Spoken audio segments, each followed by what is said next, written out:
আয়নাতে যেমন স্বীয় চেহারা প্রত্যক্ষ করা যায়, তেমনি জাতিসত্তার চেহারা প্রত্যক্ষ করতে হলে ইতিহাসের প্রয়োজন। প্রতিনিয়ত সমাজ বাস্তবতার চালচিত্র ধীরে ধীরে সঞ্চিত হয়ে ইতিহাস নামক নৌযানে চড়ে পাড়ি দিচ্ছে কালের মহাসমুদ্র। প্রাগৈতিহাসিক কাল থেকে সভ্যতার উদ্ভব ও বিকাশে মানুষের ঐশ্বর্য, দারিদ্রতা, সংগ্রাম, বর্ষতা, দেশ দ্বন্দ্ব, আদর্শ, নীতিহীনতা, সংস্কৃতি, দুষ্কৃতি তথা জীবন প্রবাহের যথার্থ চিত্র ফুটে ওঠে ইতিহাসে। এ সকল বিষয় অতীতকে যেমন জানতে শেখায়, তেমনি ভবিষ্যতের সমৃদ্ধি বিনির্মাণে সঠিক দিক নির্দেশনা প্রদান করে। তাই ইতিহাস চর্চা এবং সঠিক ইতিহাস প্রণয়নের গুরুত্ব অপরিসীম। তারই ধারাবাহিকতায় হিস্ট্রি অ্যান্ড ট্রেডিশনস এই পর্বে আমরা আজ জানব চিরসবুজ চায়ের বাগান আর দিগন্ত জোড়া হাওরে বেষ্টিত অপরূপ প্রাকৃতিক সৌন্দর্যের এক বিচিত্র লীলাভূমি হবিগঞ্জ জেলার নামকরণের ইতিহাস।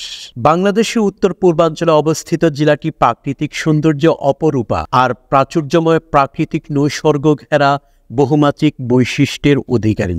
একটি কুড়ি দুটি পাতার দেশ খ্যাত হবিগঞ্জ জেলা ধর্মীয় ও মুক্তিযুদ্ধের ভাব গাম্ভীর্যের নিরিখে একটি অত্যন্ত পবিত্র স্থান। জানা যায় সুফি সাধক হযরত শাহজালাল রহমতুল্লাহ আলাইহির অনুসারী সৈয়দ নাসিরউদ্দিন রহমতুল্লাহ আলাইহির পূর্ণ স্মৃতি বিজড়িত খোয়াই, পুরাঙ্গি, সুতাং, বিজনা, রত্না প্রভৃতি নদী বিধৌত হবিগঞ্জ একটি ঐতিহাসিক জনপদের নাম। ঐতিহাসিক সুলতানসি হাবিলের প্রতিষ্ঠাতা সৈয়দ সুলতানের অধস্থন পুরুষ সৈয়দ হেদায়েতুল্লাহর পুত্র সৈয়দ হাবিবুল্লাহ খোয়াই নদীর তীরে 15 শতকে একটি গঞ্জ বা বাজার প্রতিষ্ঠা করেন। তার নাম অনুসারে সে বাজারের নাম দেওয়া হয় হাবিবগঞ্জ।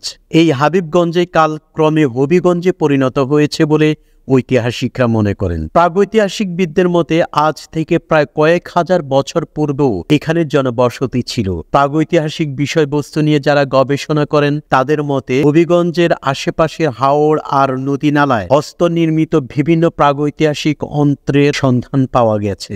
এছাড়াও পাওয়া গেছে কিছু জীবাশ্ম ফসিল। জীবাশ্ম ফসিল হলো জীবের যে অংশ নষ্ট না হয়ে শক্ত ও প্রস্তুরীভূত হয়ে হাজার হাজার এমনকি লাখ বা কোটি বছর পর্যন্ত টিকে থাকতে পারে, সেই অংশটাকে জীবাশ্ম বা ফসিল বলা হয়। এগুলো পর্যবেক্ষণ করে ধারণা করা হচ্ছে আজ থেকে প্রায় 2500 বা 3000 বছর পূর্বে এখানে জনবসতি ছিল বা হয়তো সেই সময়টায় জনবসতি গড়ে উঠেছিল। ইংরেজ শাসন আমলে 1867 সালে হবিগঞ্জকে মহকুমা ঘোষণা করা হয় এবং 1878 সালে হবিগঞ্জ মহকুমা গঠন করা হয়। আসাম প্রাদেশিক সরকারের 273 নং নোটিফিকেশনের মাধ্যমে 1993 সালের 7 এপ্রিল হবিগঞ্জ থানা গঠিত হয়। পরবর্তীতে 1960 সালের সার্কেল অফিসারের অফিস স্থাপিত হয় এবং সর্বশেষ 1984 সালের 1 মার্চ হবিগঞ্জ জেলায় উন্নীত হয়। প্রিয় দর্শক, দেশ, জাতি, ইতিহাস, ঐতিহ্য সম্পর্কে চমৎকার সব তথ্য জানতে আমাদের সঙ্গে থাকুন।